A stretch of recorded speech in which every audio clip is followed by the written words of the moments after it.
In 5, 4, 3, 2, 1. Hey everyone, welcome to another episode of the Moon Tea Podcast. Today we have CJ Cruz, the man himself, the man who 50. Wow. Yeah. Well, for context, CJ and I lived together. For additional context, we lived in the same room. For even more additional context, I lived in CJ's closet. This was back in our Berkeley days, first job out of college, and yeah, big learning experience. But that was also like, I don't even know, like 7 years ago or something, 6 years ago.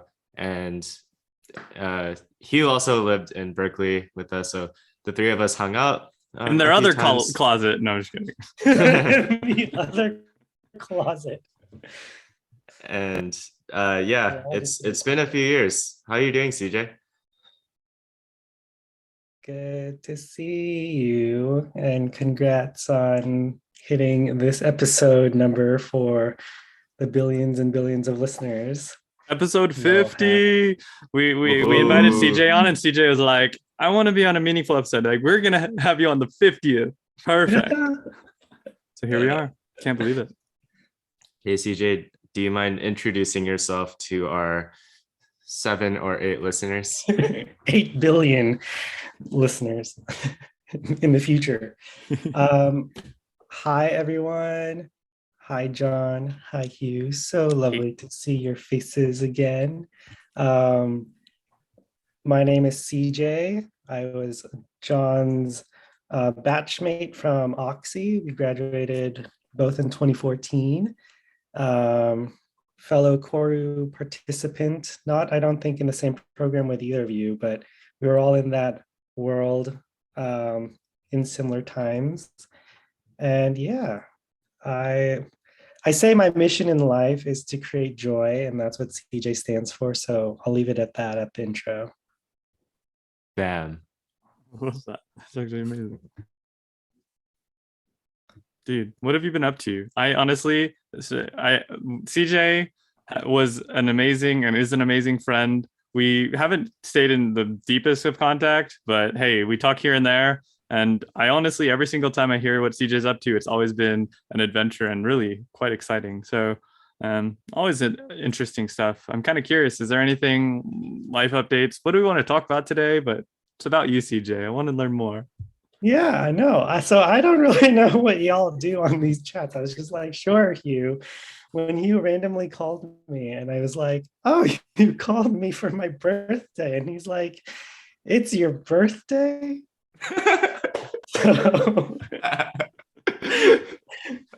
And so we went on this simultaneous guilt tripping of each other of who was the worst friend for forgetting the other person's birthday.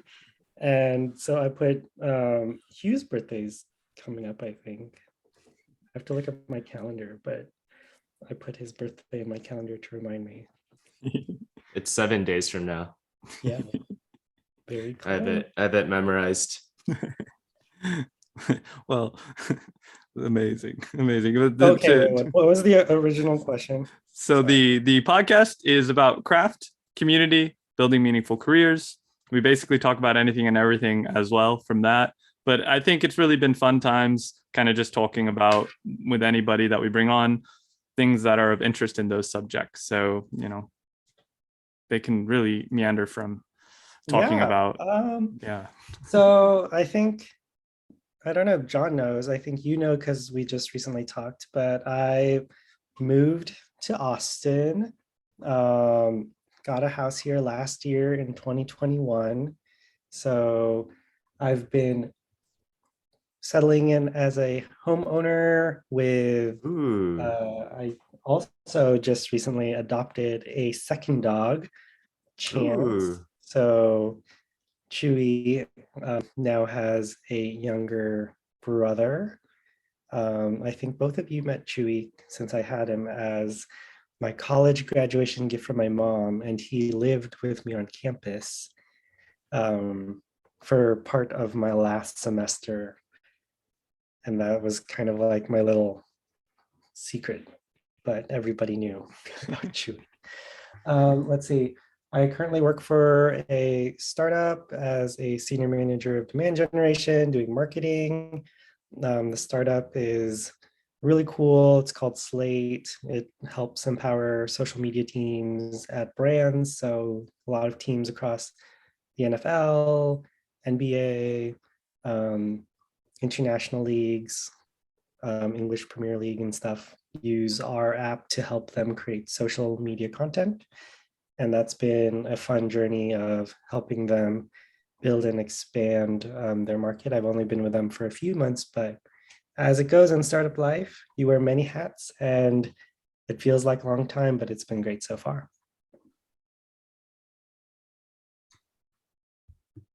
I typically would ask, how about you? But I feel like if this is your podcast, then everyone else knows what's been up with you over the past few episodes. So I will have that question in my head, but I will allow you to lead the conversation however you want. CJ, you cannot know how we are. Our rules. This is the rules. I just have to like stare at you and judge based off your surroundings. But John, I hear you're traveling. Yeah. Oh, I'm at my apartment. Oh, you're back in New York? Yeah, I am in New York right now. I'm going there next month. Oh, cool. I'll be in Austin in like 3 weeks. Oh. Maybe we'll overlap. And Hugh's never coming to Austin, I hear. I don't travel anywhere. Yeah, don't put your hopes up. Yeah.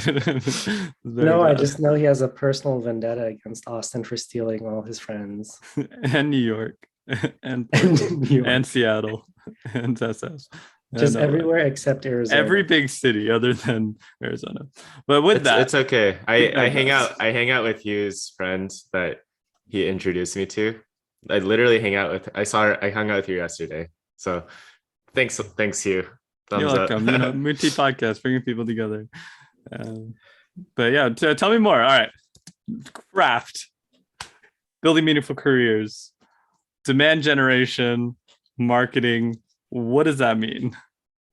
Yeah. So for context, demand generation sits under the revenue operations side of the house, so under marketing, and it's kind of that unit that there's marketing, which is you could have like brand marketing, you could have social media marketing, you could have PR communications, all types of marketing, but demand generation is the aspect of marketing that's focused on generating inbound leads, results, working with the sales team to orchestrate campaigns and really try to build up the pipeline for the company to then generate deals from.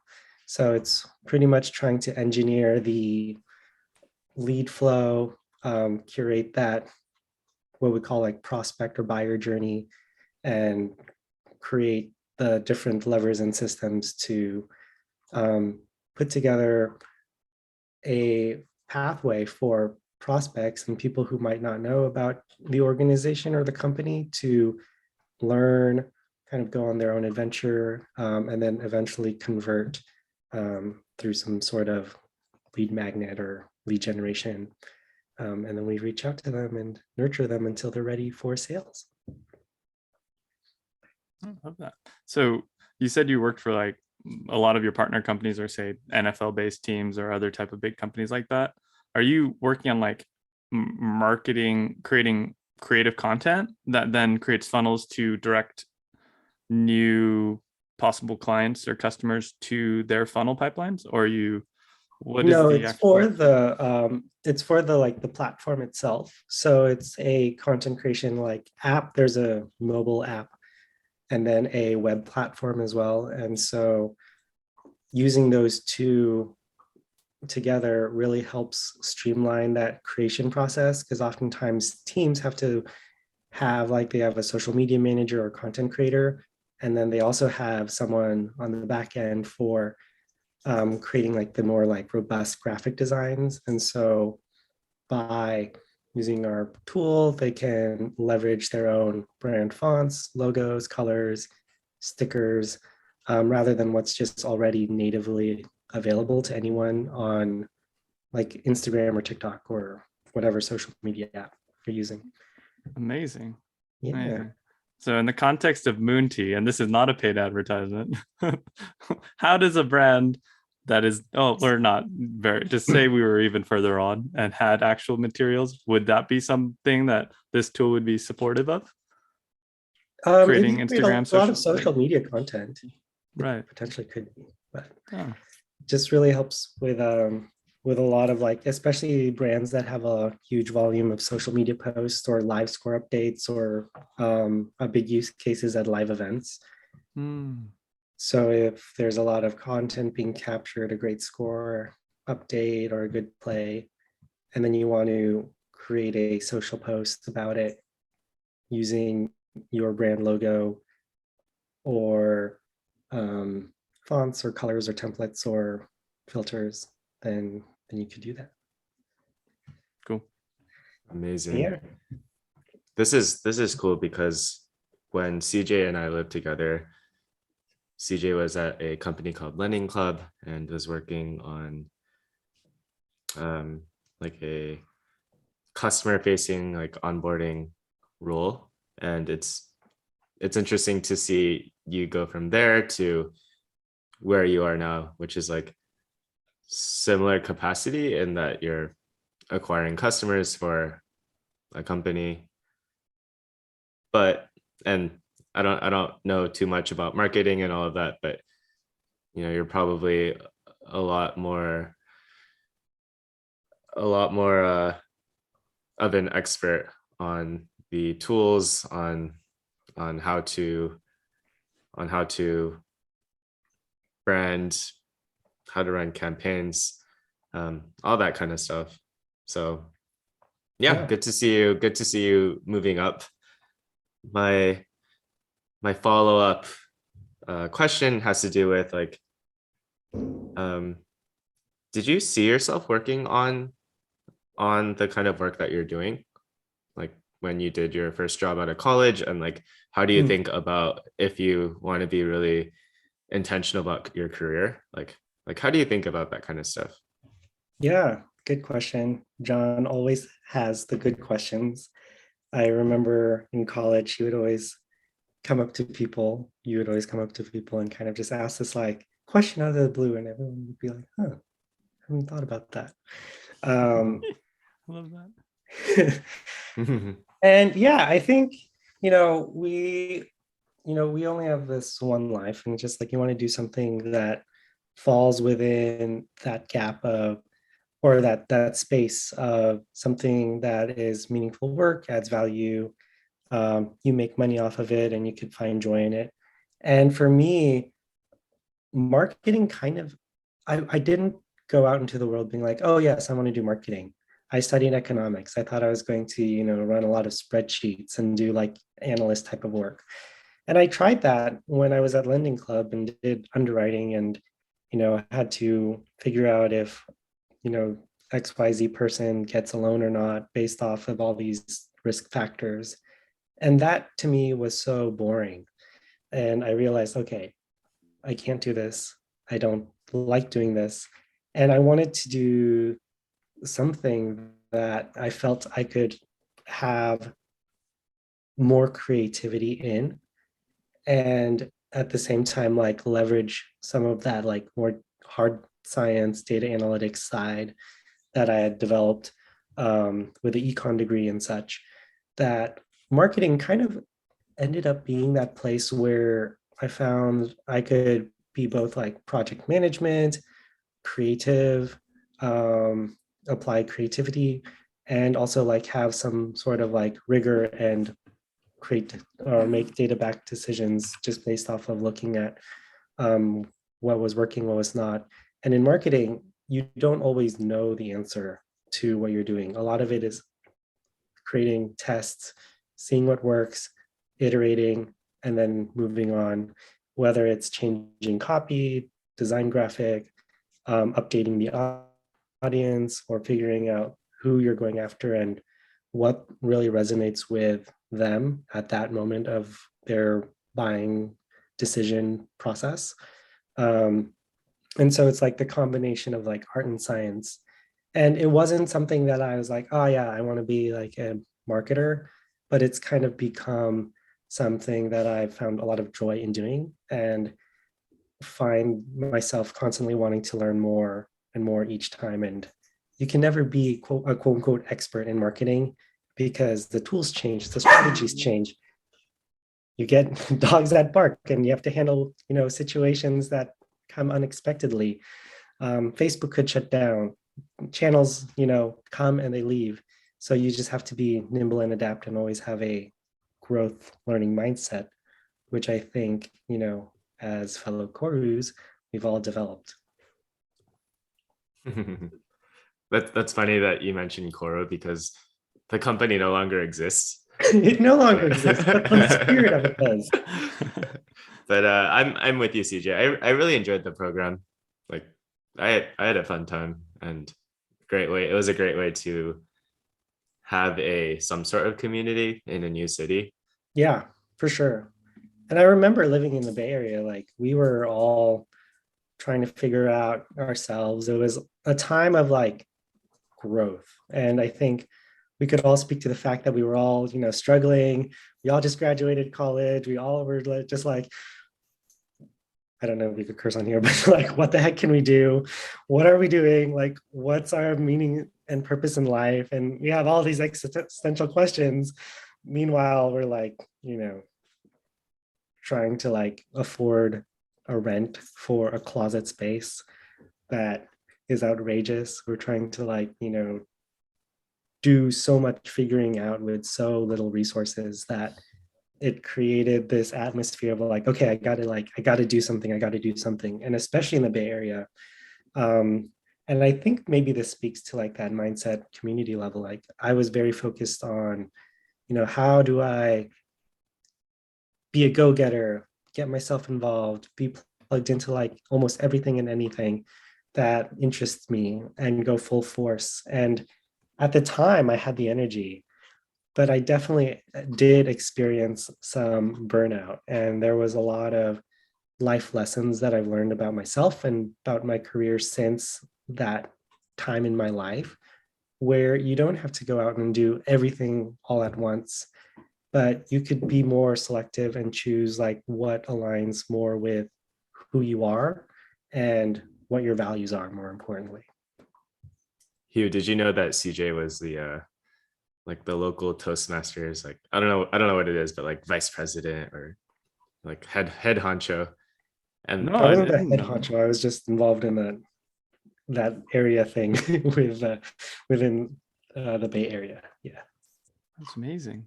Wow. CJ's like, I was only the assistant vice president. I think it's just an area director, something like that. No, not an area director. It was something less, district something. I don't remember. It was a long time ago. You liked it? How was your experience with Toastmasters? It was great. At the time, like my mom had started doing Toastmasters before I did, in LA. And when I moved to the Bay Area, I recognized that one of the things that I missed when I moved there from experiencing Seattle for a little bit was the importance of community and building like meaningful connections and relationships in the place where you live. And for me, that came through getting involved with Toastmasters and finding people who were similarly growth minded and looking to improve themselves and their skills through my faith community in Berkeley, Haven, Berkeley, which provided like a spiritual place for me to like flourish and exist. And then other types of community, such as y'all as friends, coworkers, and things like that. Hey, CJ.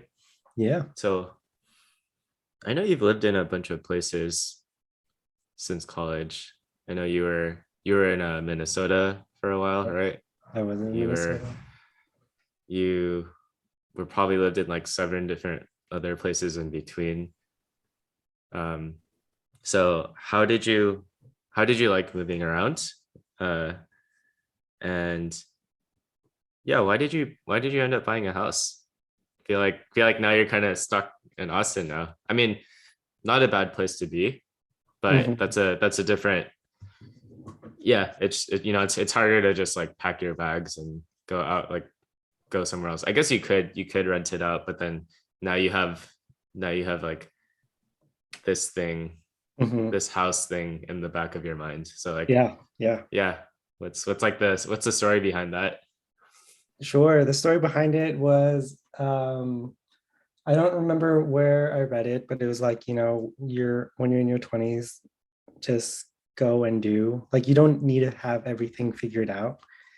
And in my 20s, and I just turned 30, I really had that mindset of like, well, I just want to go and experience. I don't know what I'll experience, but I just want to go and live life to the fullest while I still can and can afford to take risks and say yes to opportunities that who knows, maybe down the road I would be a little more risk averse in saying yes to. And so through that, right after graduating college, I didn't know what I was doing. I was working at an internship um, in California, and Koru came along, and I happened to just be like, okay, I'll do this. And they brought me up to Seattle and did the program there. And I put myself out in Seattle. It was fall of 2014. And I moved there and I said, yes, I'm going to do this. And I was so committed to like living and thriving in Seattle. I was renting a 1 bedroom apartment, no, 1 bedroom room in a house with this couple that was apparently like my grandfather's best friend when he was like 5 years old. So this elderly couple, and then um, moved around to like their relatives' other room that had no windows in it. And I was just like, what am I doing? But I was just trying to figure it out. And I honestly, at the time, I don't think I could because I was like trying to like find a job. I was trying to understand this new city, and I was feeling pretty fucking depressed because it was raining all the time.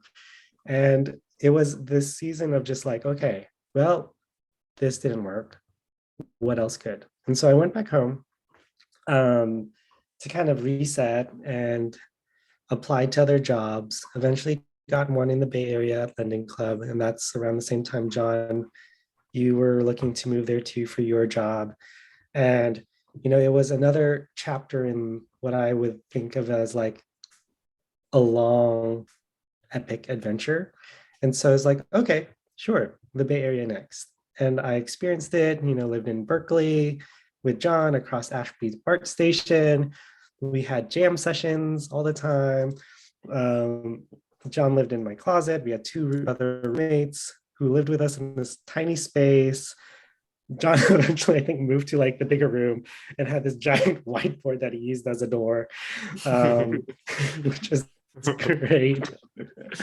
And then, we were just figuring it out. And I think, my season in the Bay Area, looking back on it, was like that season of just like community and just figuring out what it is I like doing outside of work. And that included Toastmasters, volunteering for a lot of different things, co-organizing TEDx Oakland, just putting myself in a lot of like volunteering opportunities, looking back, I was just like, wow, we were like definitely underpaid, especially for like cost of living of the Bay Area, and Oh, going into debt true. month after month. And I was just like, I looked back at the historical like view and I was just like, dang, even though I felt like I was making money, like we were losing money every single month of living in that city. But in a way, it was kind of worth it because from it, like I learned a lot of life lessons, and I learned you can kind of just put yourself out there and embrace the adventure of whatever the city has to offer. And San Francisco has a lot to offer. A lot of great things, not only on the tech side and opportunities, but on like the social good responsibility side. And then a lot of like great nature as well, and easy access to that. So that was the Bay Area.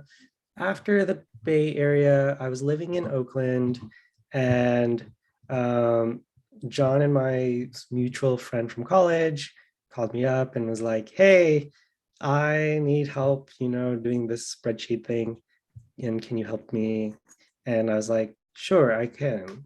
I had taken a class at General Assembly on data analytics, and kind of was feeling fresh off my like data skills, because I realized I did not want to do underwriting, but I was trying to like prepare myself into whatever that next chapter looks like. And through that, saying yes eventually led to like me moving to Eugene, Oregon, where I worked with my business partners, Ryan and Christian. And we had a marketing agency and did a lot of really crazy stuff that was a lot of just learnings about how business works and how to hire people, and the importance of like company values and things like that. And when that season ended, I left being like, okay, that was another good chapter of this epic adventure. What's next? And at the time, like I left and I didn't really know where I was heading, but opportunity arose. I ended up meeting my now ex at a retreat in Chicago that I co-hosted, and he lived in Minnesota. And I was like, I've never experienced living in the Midwest. I might as well do it now, because if I hate it, then at least I could like just, have done it. And I hated it. The snow sucks. Like I don't like living in the freezing cold at all. But I also know that I at least know that I could say that with a certain amount of confidence. Like I don't mind the cold, but I don't like having to scrape off snow and ice off your windshield after you just did it because it snowed again. So things like that. And that was also when I worked for another startup in the growth, like they were more funded, and really got to hone my marketing chops within a demand gen team. So I was a campaign manager, managed just campaigns. We had someone doing paid ads, someone doing like marketing ops, and then a lot of other teams, design, content, social, you name it. It was a more built out team. And when that chapter closed, and I moved out of Minnesota, I kind of took an intentional break. After that season, I intentionally took a few months off. I had already been placed on the wait list to buy this house in Austin, and I was just waiting for when I would get the opportunity to buy it. And then I also then had to wait after I bought it for it to be built. And so in that season, I kind of just drove around, literally flew back to California, drove up and down the Pacific coast, went to the East Coast, drove up and down the East Coast, reconnecting with friends and family. And this was, after people started getting vaccinated. So there was like this huge need to just reconnect with people you haven't seen in a couple of years. And so that's what I did before moving here over Labor Day weekend of last year. Bravo. Story. Oh yeah, and to like address the other part of your question about like if I feel stuck, in a way I was ready to commit to buying a house, and I never viewed it as like, I'm going to be stuck. It's more like, well, I think I want to invest in this area for this chapter, however long it lasts, in Austin. And given the economic factors of it, I was like, okay, now's a good time to buy a house. Interest rates are low. They're probably not going to stay this low. And, I could afford a house. Austin housing market is booming, will probably continue to boom. And this was, I don't remember if it was right before or after like Elon announced that he was opening up like the Gigafactory. But that thing is like, 6-7 miles from my house. So there's a lot of growth in the area, and it made a financial sense to me. And for me, also entering a season of like, okay, let's commit to a place for a little longer than just a couple of years and see what blossoms from that. Yeah. Damn. That's so cool. I'm so happy to hear. I didn't know about all the traveling, to be honest. That was wow. Especially the driving up and down the East Coast and all around, especially. Whoa. Yeah, it's great. My car's got a lot of miles. And I did that. Well, no. On the way back, when I left Minnesota, I pretty much sold everything on Facebook Marketplace other than what fit in my car. And so I was doing all this driving with all my stuff just like filled to the brim of my Mazda, just going around, and it was great. Did you notice any differences in cultures or different states that you went to? What are some things you might have noted that were like, oh, cool, didn't know that? If anything. I think just anywhere like you can find, or you could also try to find like where you fit. And in some places that's easier, some places that's harder. In Minnesota, it was a little harder, one, because shortly after I moved into my apartment, COVID hit.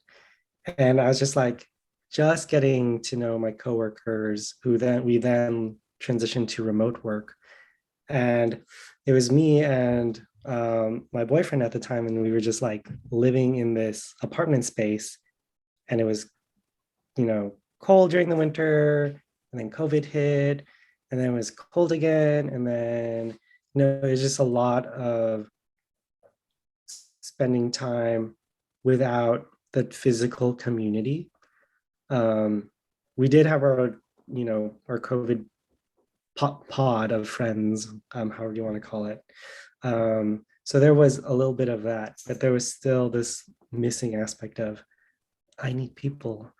And even living in Austin right now, I'm making that realization just from the day-to-day work, because I work remotely and I work from home. And there's, pros and cons to that we all know of. But one aspect of being in a fully remote team, I'm the only one in Austin, is you don't really have that during the day sense of community, of belonging, of connection with other people. And so that's something I've been talking to some people that I've did a program with for marketing, who also live in Austin, talking with some other people of like, is this just me, or is this like a general like phenomenon that we're now having to like address as a society, because work from home is such a common thing. So I don't know your thoughts. Glad you brought up community, which is also one of our podcast. It's part of our podcast theme. So yeah, I'm trying to check the boxes for you. You might have to remind me if there's one that I'm missing. There's also a shirtless show from the guest. Oh, shirtless show. Okay. I forgot to mention that one. Oh my goodness, John, you bad boy.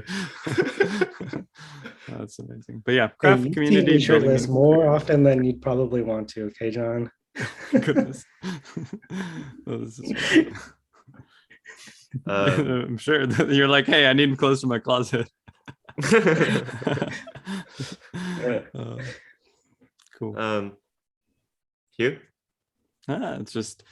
It's really good to see CJ. Let's see. Yeah. It's so Any good to was see. like outside of work, what have you been up to? What are some things you've been exploring? Drag Race. Um, What was that? Drag Race. What's that? So RuPaul's Drag Race. It Oh, is cool. a show by RuPaul Right on. RuPaul's where awesome. drag queens go and compete for, you know, the prize, the grand prize, and to be America's next top drag model or drag queen. And so since coming out, there's a lot of queer culture that I am still learning more about. And as of last year, just started getting into Drag Race. And so I've been watching a lot of past episodes. And then more recently, there was a season where my boyfriend Jensen put on a fantasy league for. And so me, him, and like a little group of friends would watch religiously each Friday night of who was going to win, who was going to sashay away. And, you know, we kind of made it a fun weekly social thing of watching RuPaul's Drag Race. Wow. I love that. Are you going to participate in Drag Race one day? Oh, no, I don't think I would. Or become a drag queen? Or maybe for like one-off occasions. During Halloween of last year, one of Jensen's friends hosted a Halloween party where you're supposed to kind of drag it up a little bit. love it.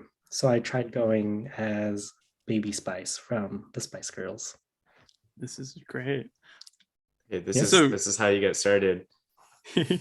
For But no, anyone, honestly, like they are so amazing. Like the fact that they have to like do makeup, costume, act, sing, perform, all these, you know, multi skills, and kind of embody it into their drag persona and then kind of have their own flair and branding to it. It's honestly amazing to watch. And I have such mad respects for the queens that do it because it is a lot of work. Even just to get ready to like look like a drag queen is a lot of work. And so with that, like I've also been watching a lot of like live drag performances by some of the cast members who come through town or other queens in Austin. So yeah, that's been a huge part. Listening, going to a lot of concerts, eating food, enjoying life more, and not being so stressed out about trying to be like, oh, what do I need to be doing to do X, Y, Z, and much more, okay, how can I just exist and be and enjoy? CJ, what is X, Y, and Z for you? Out of curiosity. What is X, Y, and Z? Yeah. What is that thing that you feel like you need to work towards? Or things? Yeah, a lot. I think the more you grow older, the more you realize like just how crazy of a person you are. And I think the biggest thing that I've learned to do over the past years and accelerated, you know, in a part because of watching Drag Race, is learning to love myself for who I am. And I think there's a difference between like loving the future version of yourself that, you know, you hope and you try to achieve and that you want to be like, oh, only then will I feel fulfilled. Only then will I feel the joy. Only then will I feel, you know, the love and recognition that I'm missing in my life. Whereas now I feel like you could just feel that today, who you are, as you are in this moment. And by learning to love yourself for who you are in this moment, you could then extend the grace to your future self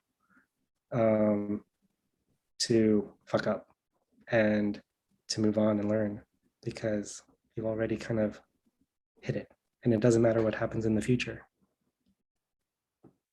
CJ's just humble bragging. He's like, I've got my shit together. I don't have my So shit that's together. I don't. But I try to forgive I don't know. myself more. You're the only guest we've had who has a microphone like wind blocking thing. So Oh, it's because I I would say do my other podcast, and this was something that my co-host asked me to get, so I got it. now Hugh's the only one without it. Check it out, Hugh. I know I don't have the wind guard, but hey, I decided I liked the contours or the industrial look. So tell me more. All right, so you snuck that one in there in a positive way. What's this co-host of another podcast? Mm-hmm. I feel like you know about this. I know I do. I guess your listeners don't. So it was kind of funny that I don't know when you started this one. March but like sometime 5th last year. Okay. Like that. So sometime also last year, later on, I think, my friend Hank, we met through this online community, which funnily enough stemmed from another podcast that neither of us now listen to. And that podcast ended up having like a singles version of that podcast community. And then it had like a queer version of it as well, that I ended up running, and we met through that circle, and had a couple of other people we connected with through it, and we would just have monthly calls, especially during COVID, feeling that sense of wanting to connect with people, even virtually, was really important. And because there was, everyone had physical barriers around them, we, connected, and he lives in Sydney. And through our conversations, realized we both were interested in very similar things. And from that, ended up starting a podcast, which was his idea. And I was like, sure, I'll do it. But now we've kind of just used it as a means to, I don't know, similar to you, but like as a means to just catch up every week and then talk about whatever's on our mind, as long as it's somewhat related to queer identity, wellness, being, entrepreneurship, business, something in that sphere space. What was one of the latest topics? On the one I could remember is on leadership, and we talked about like the qualities of a leader, and I don't know if we came up with an acronym or not. We were kind of just off, pre-shooting it. But we also then talked about Volodymyr Zelensky, because this was like during the early part of the Russian invasion of Ukraine, and the media was so captivated by the leadership that Zelensky displayed, the willingness to take a, very humble approach, but at the same time was very resolved and had a level of integrity to his position. And even though he was given the opportunity to escape from Ukraine and could have easily kind of distanced himself from the problem, he instead chose to fight alongside his people. And so we were just talking about leadership and qualities about leaders that we admire. The podcast is called Profit on the Margins. And there's like a couple little things with a name on that, but yep, Profit on the Margins by the Queer Entrepreneur Network. Where can they find you? Is there like a website, or is it on YouTube, Spotify? Where can people find you?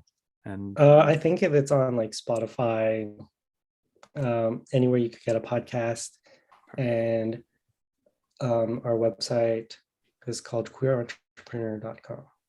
You heard it here first. Yeah.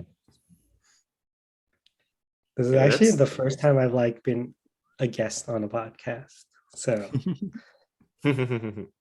actually second time, but like the other time doesn't count. This is the important time I've been a guest on a podcast.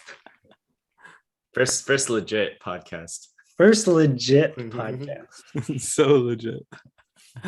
Oh dear, that's funny. Hey CJ, it's good to see you doing all right. Yeah, and it's good to see you both as well. When you're in Austin, you'll have to hit me up, and who knows, maybe Hugh will make the drive over. I hope to figure things out. I've given up, CJ. You have no idea. Well, then maybe we'll just show up at Hugh's house. Oh, that's the plan. I think in December that's what we'll do. You just show up unannounced. Probably announced. And no, you announce it then. I'm here. This counts as an announcement. Oh, this dear. counts as your announcement. One day, John and I will show up. Oh, that's amazing. Well, that would be a great surprise. And he will be like, "Oh, awkward. I'm in New York City right now." Yeah, I was surprising you.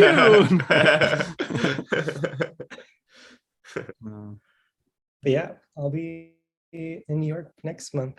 My brother's getting married in Syracuse, and then Oh wow. I'll be staying in town for a little bit, and then go to New York City for Pride. Oh, cool. I feel like New York City would be fun during Pride. Yeah. Huh. Never been during Pride, so we'll find out. I don't know if I have been. I guess not. Huh. I remember doing the SF Pride. That was really fun. So I feel like New York's going to be even similar par or more. I feel like SF's probably way bigger. You think so? But I feel like yeah. this year, like just the fact that so many prides over the past couple of years has been like not happening because of COVID. Like all prides everywhere is just going to be bigger. Mm. Hey CJ, right. Yeah. what do you want to talk about? Sorry, I think you're hoping that we were professionals, but yeah, what did we? I did we miss came anything in about with you? literally no expectations. I didn't Like this even this ask is your chance to be like, what oh questions. yeah, I don't know. This is your chance to be like, oh, I don't know. I'm a competitive CrossFitter now. I don't know. Just this is your chance to share anything that is cool or interesting, or you feel like you want to talk about. Not really. I mean, got a house, moved, got a dog, another dog. Do a podcast, do marketing, work remote, have a boyfriend, love eating food, still love traveling. I love it. So What's he like? pretty much enjoying life right now. You know, there's moments where I'm just like, there's something missing, or I'm not feeling fulfilled. But a lot of times it's just my own head. You know, Ooh. that's very fair. It's very fair. Excuse me, I cut you off. Go for it. Yeah, because like just look around, like we live in a world, and I think maybe this is something that I've been focusing more on, is like having an abundance mindset, because we're easily able to like fall into like the scarcity mindset, especially depending on how you grew up. It's just like, there's only a limited amount of, love in the world, connections, opportunities, job, money, resources in the world. And if we don't get it, then someone else gets it, versus thinking of things with an abundance mindset and feeling like, well, we're in a way all connected somehow. Regardless of your spiritual beliefs, I think that we are.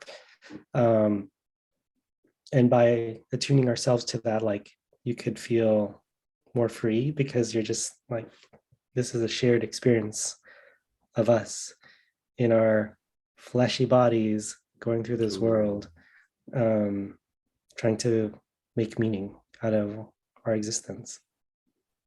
Ooh.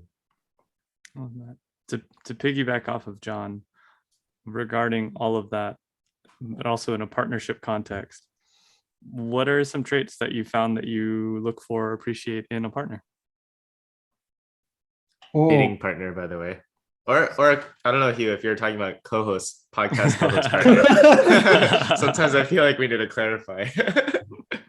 I think Yes. someone asked me, "Oh, how do you know Jackie?" And then I was like, "Oh, she's my partner's college friend."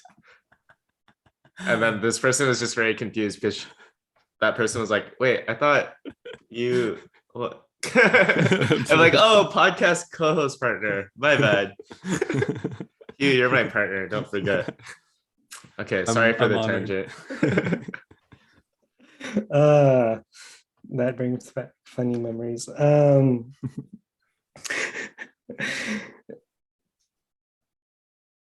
Someone who I think is also in the journey of learning to love themselves, and knows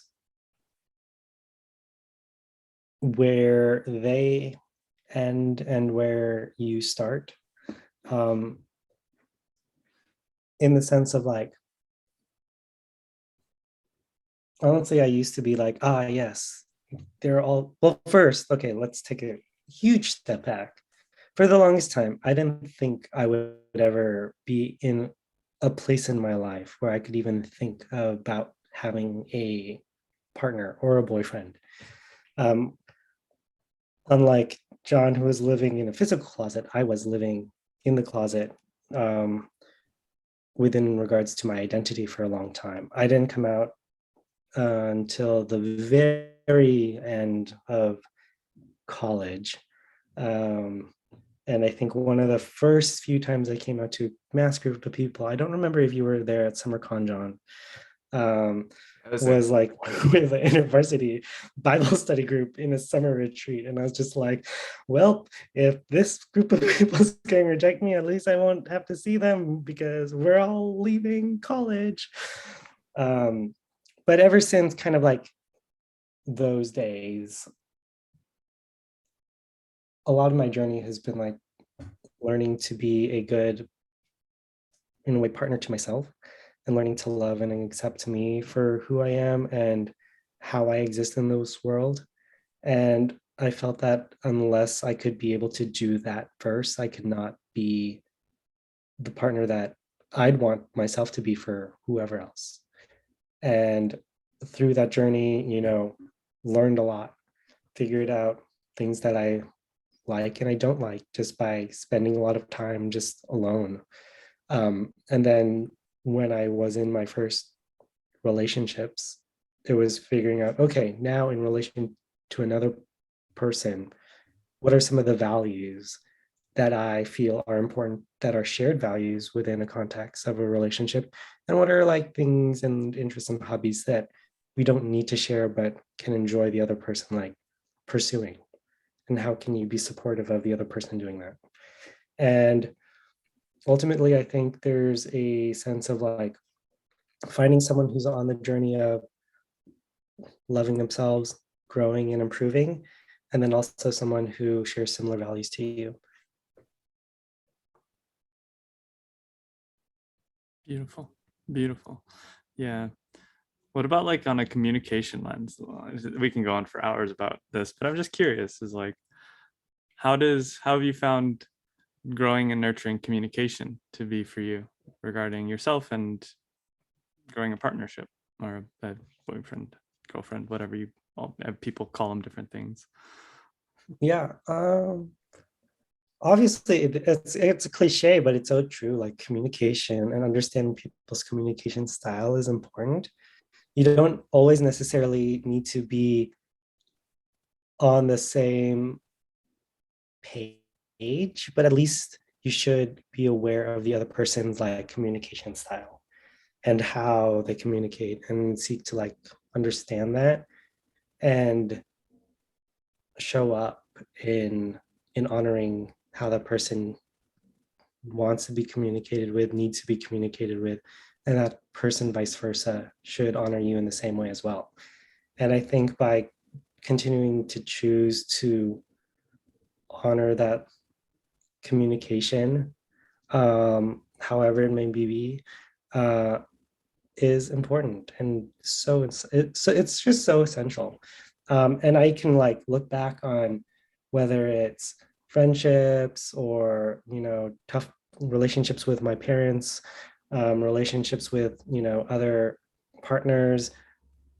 A lot of the tension and discomfort from those relationships for those periods of time, not saying that they're all like, but for like specific periods of like time of discomfort and disagreement, like usually one of the first things that kind of bears, like that just shows it's a toxic space in that moment, is when the communication just goes down. Yeah, that's all I'll say about that. You both keep nodding. I'm just like, okay. I don't know what CJ, what are some things that oh, sorry. what are some things that you would tell your what are some things that you would tell yourself, let's say on college graduation day, about let's say about relationships while we're on this topic? What would you tell 22-year-old CJ? Oh, about relationships?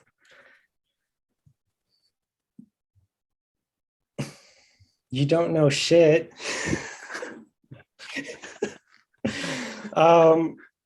I think, honestly, very similar. It's like at the time when I was graduating college, I was still so unsure and insecure of my identity. And I always felt that I was trying to accommodate whatever vase or bottle or glass or, container that I felt I needed to shapeshift into in order to be someone or something that I felt was needed of me. And until, and this is what I'd say to my 22-year-old self, is until you're willing to just take those containers and shatter them on the floor and let yourself just flow with life, you're never going to feel free. And whether in the context of relationships or not, like being able to just say, okay, this is all that society wants me to be, like, oh, so many like relatives are just waiting for me to like find a girlfriend. Why don't you have a girlfriend? How come you've never brought home a girlfriend? Or, people who would always be like, oh, I thought you should, go get your MBA. You need to do this. You need to like do all these blah, blah, blah, blah, blah, blah, blahs. But for who? And to 22-year-old CJ, Hugh, Jon, like, you don't need that. And I would say instead, like, focus on finding out who you are, what your values are, what you like doing, and go from there.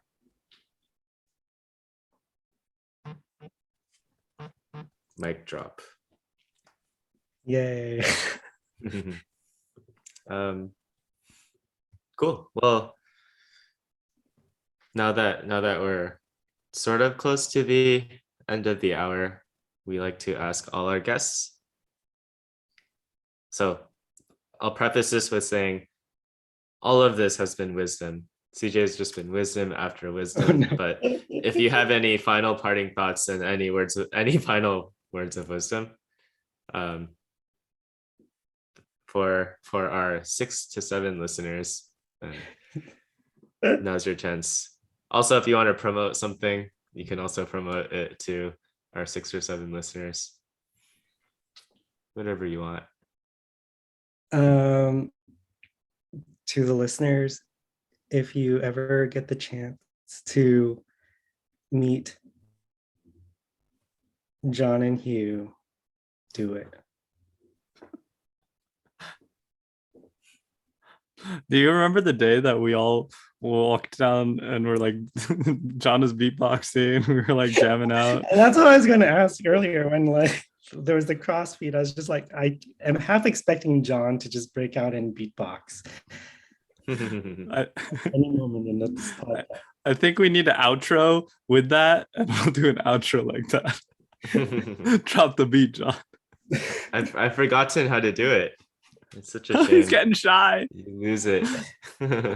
John, I can't believe it. You're getting shy. Oh. Yeah, Hugh's got it. Hugh's got it now.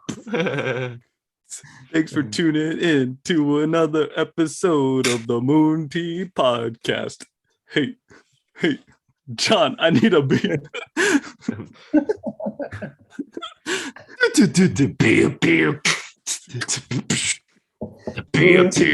This is it. Here we go. Another episode, 50th. CJ, yo, what a cool dude, bro. Hey, there we are.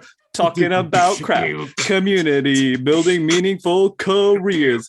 Hey, thanks, CJ, for coming on. You're freaking awesome. Wicka wicka wow. Wicka wicka wow. You heard it here first. Moon pod. For the audience out there, one day the three of us spent a day in song, like actually. Like it was like singing. non-stop, just like going, and then it would stop for a little bit, and then it's going and going. It'd be like, we're on our way to get a burrito. I like burritos. And then CJ would just rap out of nowhere, and we're like, oh. Man, I want to hear a remember CJ rap. Is there a way to get a minute CJ rap out of him? So the whole time, like you were rapping and you were like beatboxing, the connection was just like so bad. So it was oh no, we need to delete it.